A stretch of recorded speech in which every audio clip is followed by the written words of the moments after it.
लाडकी बहीण योजनेचे पैसे येत नसल्यानं मोठ्या संख्येनं महिला जिल्हा महिला व बाल विकास कार्यालयात केवायसी साठी आल्यानं कार्यालयात गोंधळ उडाला। मुख्यमंत्री माझी लाडकी बहीण योजनेचे पैसे येत नसल्यानं अनेक महिला हवालदिल झाल्या आहेत।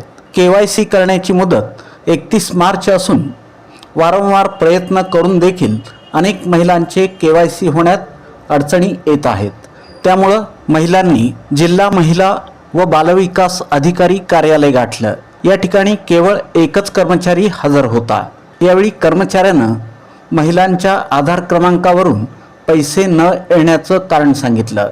दरम्यान अनेक महिलांनी 3 ते 4 महिन्यांपासून पैसे येत नसल्याच्या तक्रारी केल्या। माझं 3 महिने झाले सर लाडकीचे पैसे चालले नाही।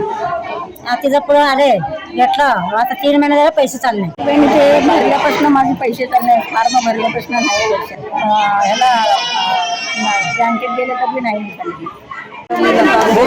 माझा लाडकी बहीण गेल्या जानेवारीपासून भरला आहे, तर मी 1 महिना झाला तर तुमचं केवायसी झाले नाही म्हटलं। माझा अकाउंट कोटकमध्ये होतं, तर तिथं गेलं तर त्यांनी म्हणलं तुमचं केवायसी झालेलं आहे बँकेचं, तुम्ही इथं जाऊ शकता म्हणलं। तर मी इथं 1-1.5 तास झाले तर थांबले।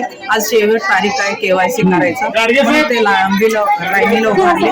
आता बघू आता गेल्यावर साहेब काय म्हणणार काय नाही।